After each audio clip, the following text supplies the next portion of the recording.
Tabernacle Man. Teaching biblical principles to a sight and sound generation. 3,500 years ago, the Tabernacle of Moses was the first portable sanctuary for worshipping the Lord. When Moses ascended Mount Sinai, the Lord was very specific with regards to the pattern that needed to be followed in order to construct the tabernacle, and he was very clear that Moses should not deviate from this pattern whatsoever. So why is it that we as believers need to study this pattern today? Is it possible that it could have any relevance for the Lord's people in this day and age? And could it seriously give us any insights into our own spiritual walk by studying this ancient form of worship? Our hope for today is to answer these questions and more as we introduce you to the purpose, the plan, and the pattern of the tabernacle. And thou shalt make the court of the tabernacle. For the south side southward there shall be hangings for the court of fine twined linen, 100 cubits long for one side. And the pillars thereof shall be 20, and their sockets 20, of copper. The hooks of the pillars and their fillets shall be of silver. And likewise for the north side in length there shall be hangings 100 cubits long, and the pillars thereof 20, and their sockets 20, of copper, the hooks of the pillars and their fillets of silver. And for the breadth of the court on the west side shall be hangings of 50 cubits, their pillars 10, and their sockets 10. And the breadth of the court on the east side eastward shall be 50 cubits. The hangings for the one side of the gate shall be 15 cubits, their pillars 3, and their sockets 3. And for the other side shall be hangings of 15 cubits, their pillars 3, and their sockets 3. And for the gate of the court shall be a screen of 20 cubits, of blue, and purple, and scarlet, and fine twined linen, the work of the weaver in colors, their pillars 4, and their sockets 4. All the pillars of the court round about shall be filleted with silver, their hooks of silver, and their sockets of copper. The length of the court shall be 100 cubits, and the breadth 50 everywhere, and the height 5 cubits, of fine twined linen, and their sockets of copper. All the instruments of the tabernacle, in all the service thereof, and all the pins thereof, and all the pins of the court shall be of copper. Exodus chapter 27, verses 9 through 19.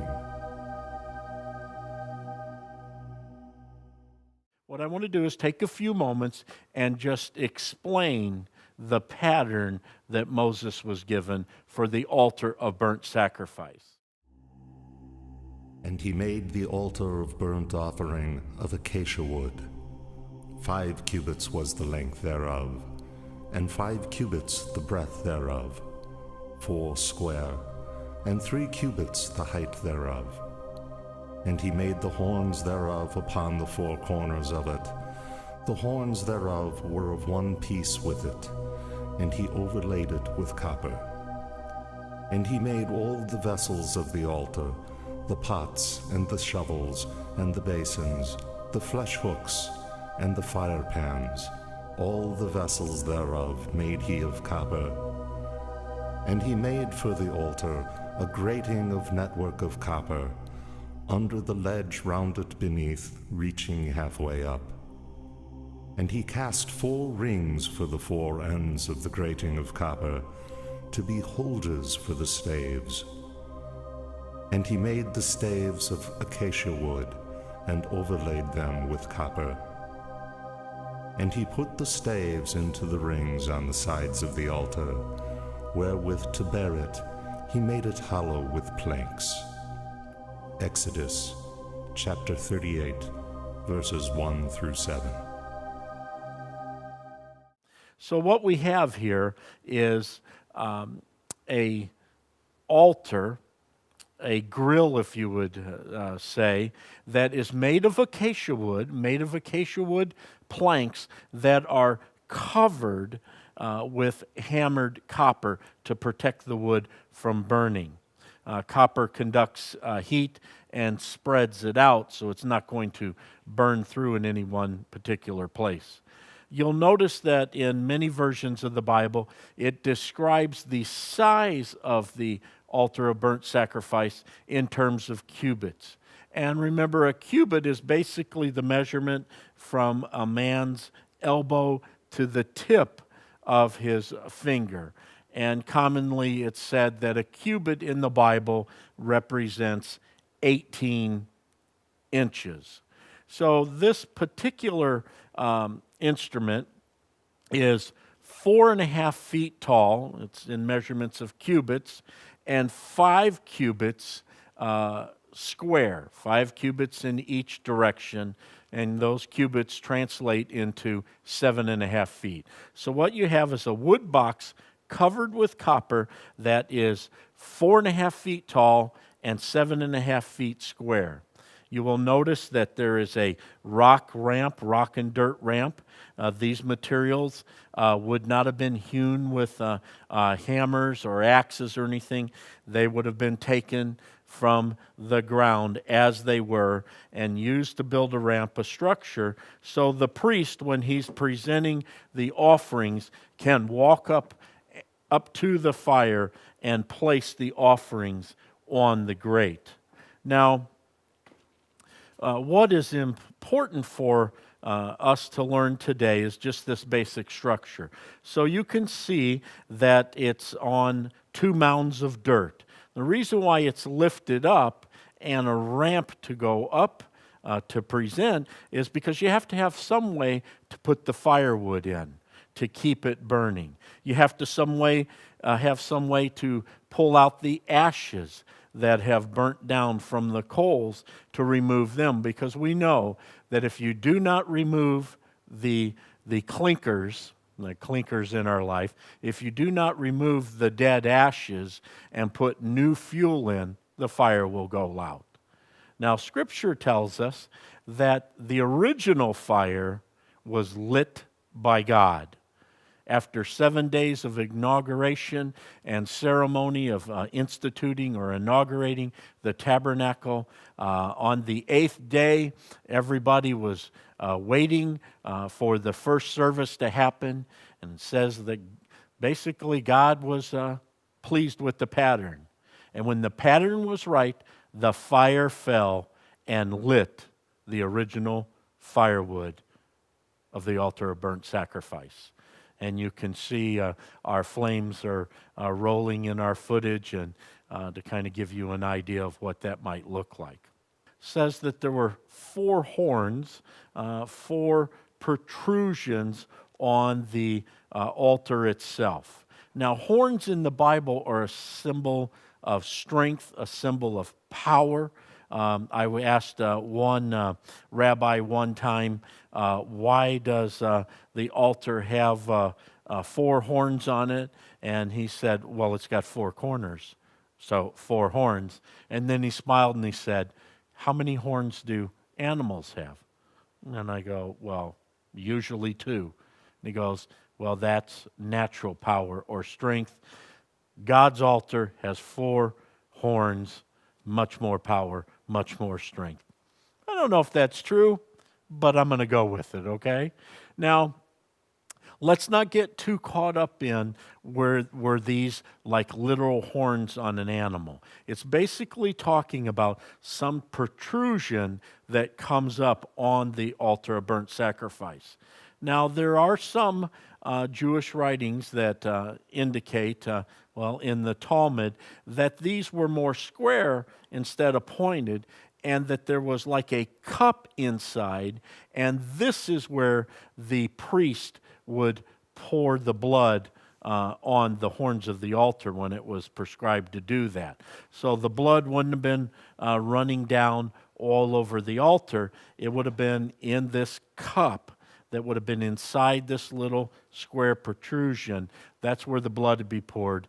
And after a while, it would dry up just because of the heat emanating from the altar of burnt sacrifice. The scripture tells us that the pots, the fire pans, the flesh hooks, the shovels, even the container that the ashes would be taken away from the altar were all made of copper. Remember, common copper doesn't shine like the silver that was used, doesn't shine like the gold that was used. But this is a symbol of how God can take something common and elevate it to sacred or holy purposes when it's been set apart for Him. But I can't show it to you in particular today, but if you take a penny, if you take an old penny or an old piece of copper and you take and you clean it, it does shine. So even something that is made of common metal can be used for holy purposes. But even like in our lives, even though we might get tarnished, even though we might get singed or burnt or have soot build up in our life spiritually, we can be cleansed. We can be made whole. We can actually be set apart, made holy, set apart for sacred purposes. I know that for some of us that's hard to think because of all the things we've done in our life, and before we become conscious of God, before we even thought of attending any type of religious services, before we even considered the value of prayer and spirituality, we may have picked up a lot of baggage along the way. But the ministry at the altar of burnt sacrifice then was about restoration, was about reconciliation with God. It was about repairing torn relationships between not only God and man, but man and man. So this is the first portion or first piece of holy vessel furniture that you would see. It's also, if you'll look again at the model, it's the largest piece of furniture associated with the Mishkan. Some say that you could take all the other furniture, the copper basin, the menorah, the table of showbread, the golden altar, and even the Ark of the Covenant, and place it all inside here. It wouldn't do that. No one would have transported it that way. Everything had its own mechanism for transport. But the point is, as soon as you walked in the gate, the first thing that you saw, the thing that you couldn't get away from, is the ministry at the altar, the brazen altar, the altar of burnt sacrifice. Well, let's proceed a little bit and go to the next piece of furniture that was used in the ministry at the Mishkan. And the Lord spoke unto Moses, saying, Thou shalt also make a laver of copper, and the base thereof of copper, whereat to wash, and thou shalt put it between the tent of meeting and the altar, and thou shalt put water therein. And Aaron and his sons shall wash their hands and their feet thereat. When they go into the tent of meeting, they shall wash with water, that they die not, or when they come near to the altar to minister, to cause an offering made by fire to smoke unto the Lord. So they shall wash their hands and their feet, that they die not, and it shall be a statute forever to them, even to him and to his seed throughout their generations. Exodus chapter 30, verses 17 through 21. Come with me. We're going to go just a little bit past the ramp here. And what I've done is I've taken the copper basin, which would probably be a little bit further away from the ramp. It would have been back over this way. But for the purposes of the camera, so we can see this a little bit better, I've inched it forward some. And you can see that it basically is a two-part piece of furniture. It is made of solid copper. It's not made of wood overlaid with copper. We will learn in future lessons that this was made from the copper mirrors the ladies brought from Egypt, part of the spoils of Egypt. It's two pieces. There's the bowl proper, and then there's the base.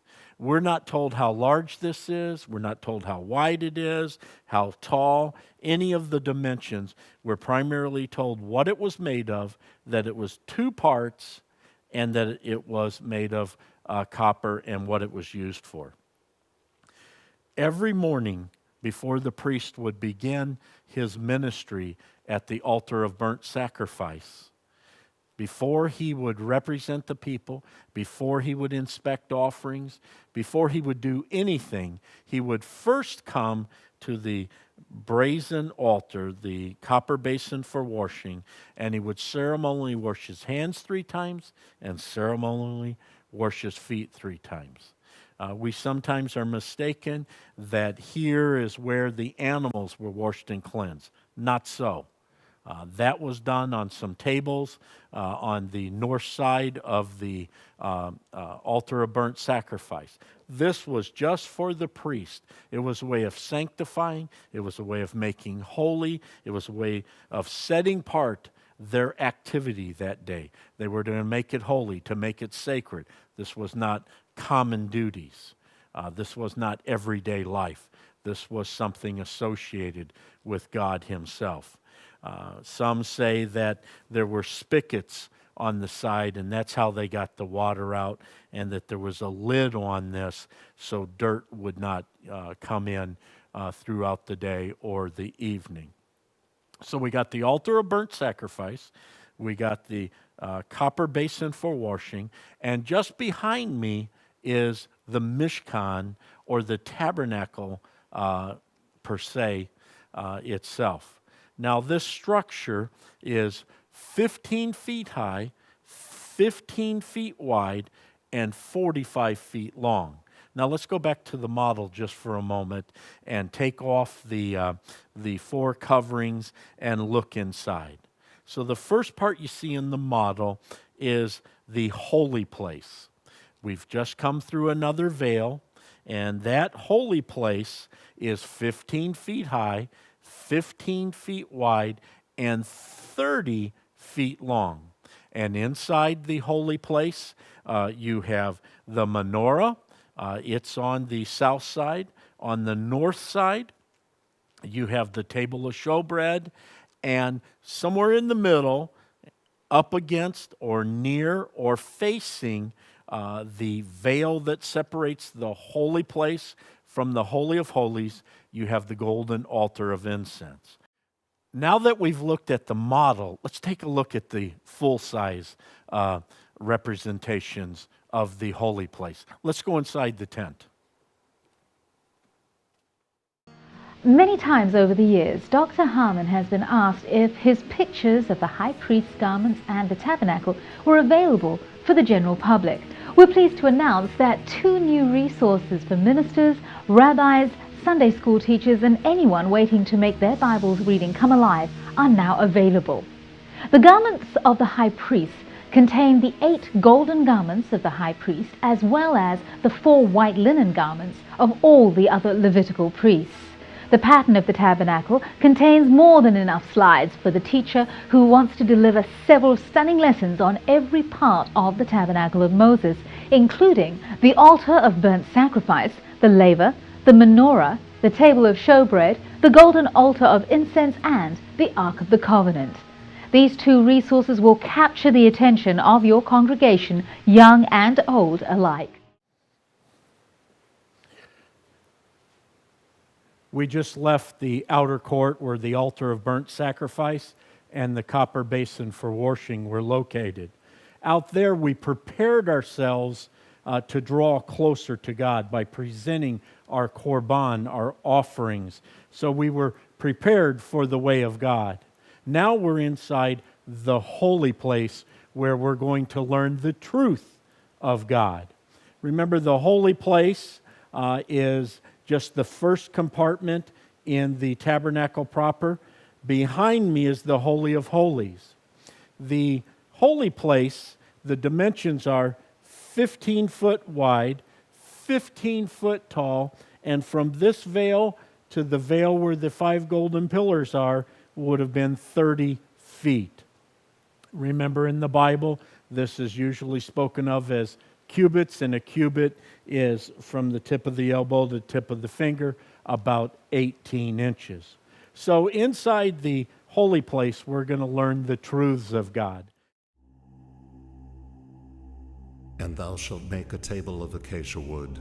2 cubits shall be the length thereof, and a cubit the breadth thereof, and a cubit and a half the height thereof. And thou shalt overlay it with pure gold, and make thereto a crown of gold round about.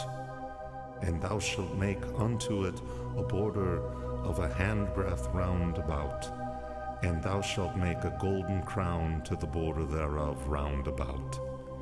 And thou shalt make for it 4 rings of gold, and put the rings in the 4 corners that are the 4 feet thereof. Close by the border shall the rings be, for places of the staves to bear the table. And thou shalt make the staves of acacia wood, and overlay them with gold, that the table may be borne with them. And thou shalt make the dishes thereof, and the pans thereof, and the jars thereof, and the bowls thereof, wherewith to pour out of pure gold shalt thou make them. And thou shalt set upon the table showbread before me alway. Exodus chapter 25, verses 23 through 30. And we will learn that from the table of showbread, where the 12 loaves of bread, one representing each of the 12 tribes, was placed on the table. There was 2 containers with frankincense on top, and this frankincense during the morning prayers would have been burned on the golden altar of incense. And remember, the hot coals that fueled the incense waffling up in the tabernacle, those hot coals came from the altar of burnt sacrifice and no other place, no strange fire, so to speak. So with the table of showbread that was exchanged every Shabbat, every Sabbath, a new 12 was put in, and it represented how God sustained the people from the earth, from the ground, from the seed and the rain and the harvesting. So the truth that we learn from the table of showbread is that God sustains us. To my right is the menorah. Now the menorah was the only source of light within the tabernacle. And thou shalt make a menorah of pure gold. Of beaten work shall the menorah be made, even its base, and its shaft, its cups, its knops, and its flowers shall be of one piece with it. And there shall be 6 branches going out of the sides thereof, 3 branches of the menorah out of the one side thereof, and 3 branches of the menorah out of the other side thereof. 3 cups made like almond blossoms in one branch, a knop and a flower, and 3 cups made like almond blossoms in the other branch, a knop and a flower, so for the 6 branches going out of the menorah. And in the menorah 4 cups made like almond blossoms, the knops thereof, and the flowers thereof. And a knop under 2 branches of one piece with it, and a knop under 2 branches of one piece with it, and a knop under 2 branches of one piece with it, for the 6 branches going out of the menorah. Their knops and their branches shall be of one piece with it, the whole of it one beaten work of pure gold. And thou shalt make the lamps thereof 7, and they shall light the lamps thereof, to give light over against it. And the tongs thereof, and the snuff dishes thereof, shall be of pure gold. Of a talent of pure gold shall it be made, with all these vessels. And see that thou made them after their pattern, which is being shown thee in the mount. Exodus chapter 25, verses 31 through 40. And the menorah had 7 branches. The center branch is sometimes referred to as the servant branch. And inside each of those little lamps would have been olive oil. And that would have produced the fuel for the lamp, for the light. And the wicks would have been made out of linen. Now, where did they get the wicks? The wicks would have been produced from the soiled garments of the high priest. Not the golden garments, but the white linen garment. When that became too torn or worn to be used, it was shredded into strips, and that was used for the wicks of the menorah. Now, then we have the golden altar of incense, sometimes just referred to as the golden altar, and it was standing right in front of the veil separating the holy place from the Holy of Holies. And thou shalt make an altar to burn incense upon. Of acacia wood shalt thou make it. A cubit shall be the length thereof, and a cubit the breadth thereof. 4 square shall it be, and 2 cubits shall be the height thereof. The horns thereof shall be of one piece with it. And thou shalt overlay it with pure gold, the top thereof, and the sides thereof round about, and the horns thereof, and thou shalt make unto it a crown of gold round about. And 2 golden rings shalt thou make for it under the crown thereof, upon the 2 ribs thereof. Upon the 2 sides of it shalt thou make them, and they shall be for places for staves, wherewith to bear it. And thou shalt make the staves of acacia wood, and overlay them with gold. And thou shalt put it before the veil that is by the ark of the testimony, before the ark cover that is over the testimony, where I will meet with thee. And Aaron shall burn thereon incense of sweet spices every morning. When he dresseth the lamps, he shall burn it. And when Aaron lighteth the lamps at dusk, he shall burn it, a perpetual incense before the Lord throughout your generations. Ye shall offer no strange incense thereon, nor burnt offering, nor meal offering, and ye shall pour no drink offering thereon. And Aaron shall make atonement upon the horns of it once in the year. With the blood of the sin offering of atonement, once in the year shall he make atonement for it throughout your generations. It is most holy unto the Lord. Exodus chapter 30, verses 1 through 10. Now, there are some that say that the golden altar of incense was more toward the front of the holy place, so you would enter into the place of prayer before you acknowledged God sustains you and that God provides direction or light for you. But most say that it was closest to the veil. Now, let's look at the dimensions of each of these holy vessels. Now, the table of showbread is made out of acacia wood, and the acacia wood is then overlaid with gold. You'll notice that there are 4 rings on it, but the staves or the poles are missing because once it was put in place, just like the golden altar, once it was put in place, the staves were removed. So the table of showbread is 36 inches long, 18 inches wide, and 27 inches high. And you'll notice that there is a crown molding, a rim around it, and that's to keep the bread and the cup and the frankincense and everything from falling off when it's being transported. Bread would have always been on there, of course, exchanged every Sabbath. To my right is the menorah, the only source of light, as we said. Now, the Bible doesn't say how big it was. It does say how much it weighed. We do know that there were 7 branches. We do know that it was fueled by olive oil. We do know the wicks came from the high priest's linen garments once they were no longer being used.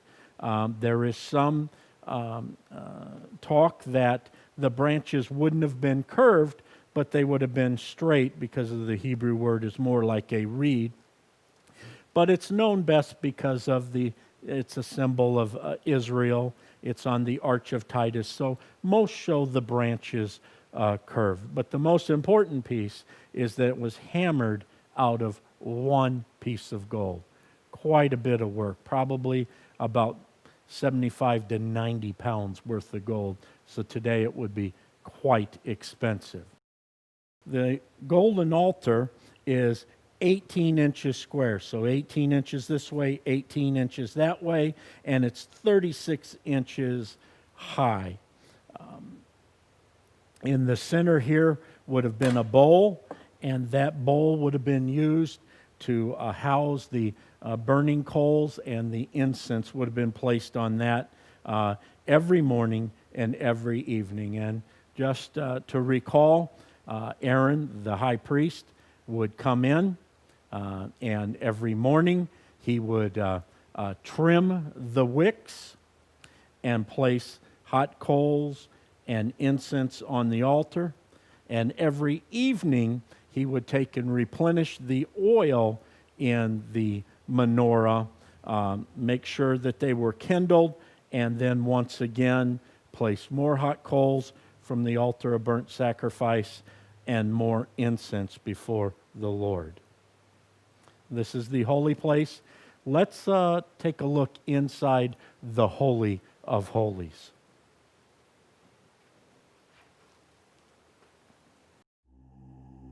And Bezalel made the ark of acacia wood.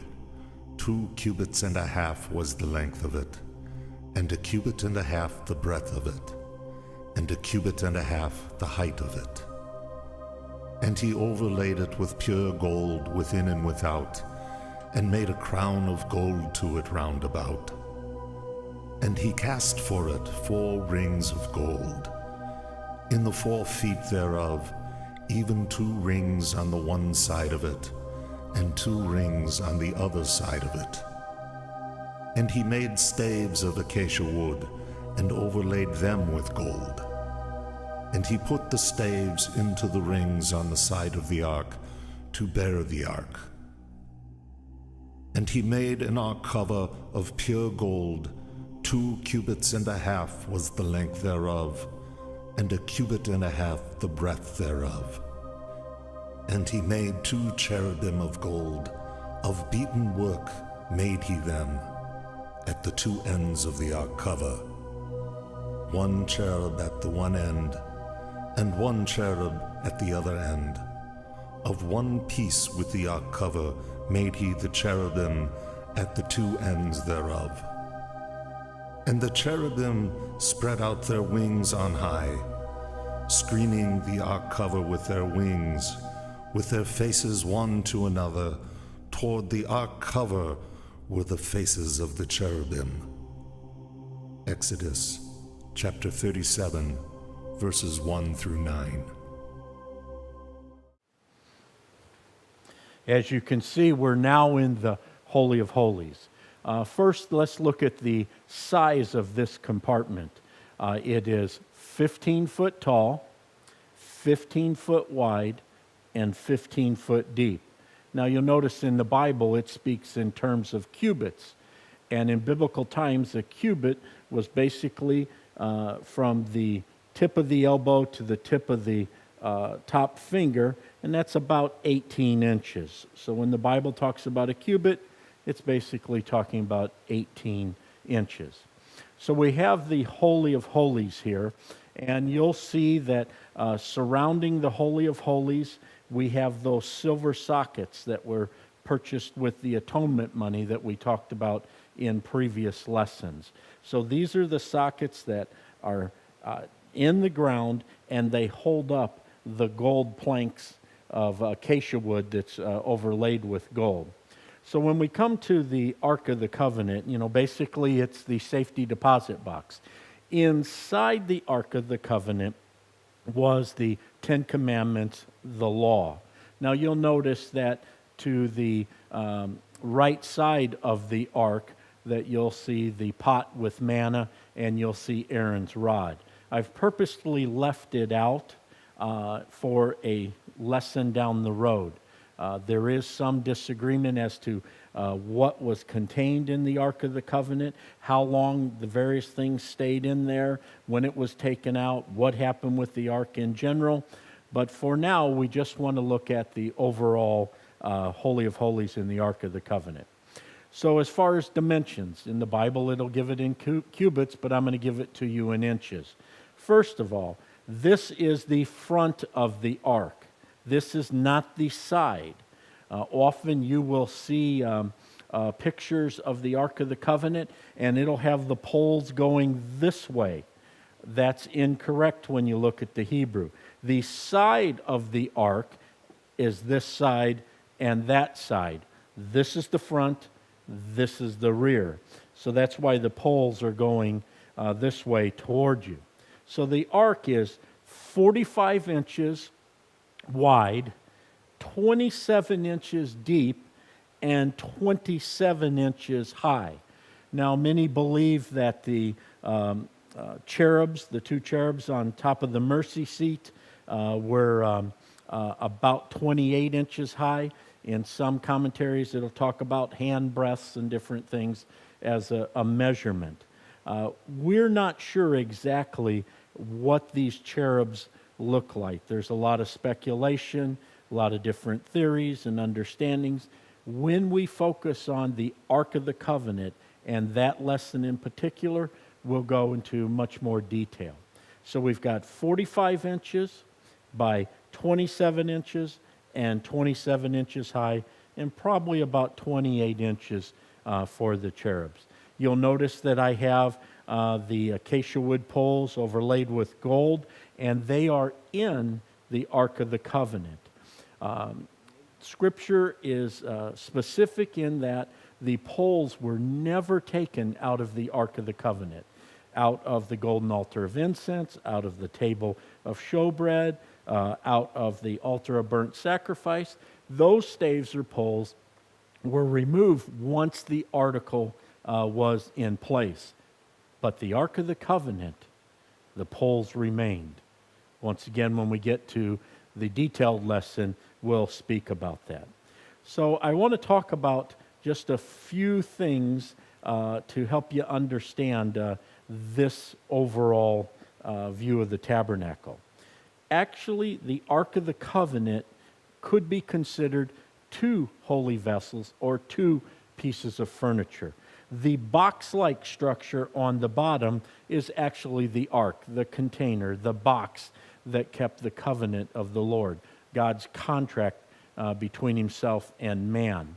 This top portion here was called the mercy seat, and this is where the high priest, once a year on the Day of Atonement, would sprinkle the blood 7 times. We'll look at that in more detail at another time. So this part here could be considered the Ark of the Covenant, and then the second piece, the lid or the mercy seat. Now the mercy seat would have been able to be lifted off by a couple of men, and you would have seen the contents of the box. So here we have it, the Ark of the Covenant. Now you'll notice that this one looks different than the one that you're most familiar with.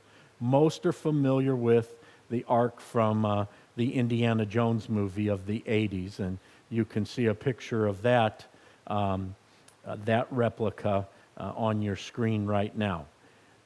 That ark really isn't to biblical dimensions, but it's the one that's most familiar with people. So just keep in mind that the Ark of the Covenant was the only piece of furniture, the only holy vessel inside the Holy of Holies. It was made of acacia wood, just like some of the other furniture, and it was overlaid with gold. The poles were acacia wood overlaid with gold.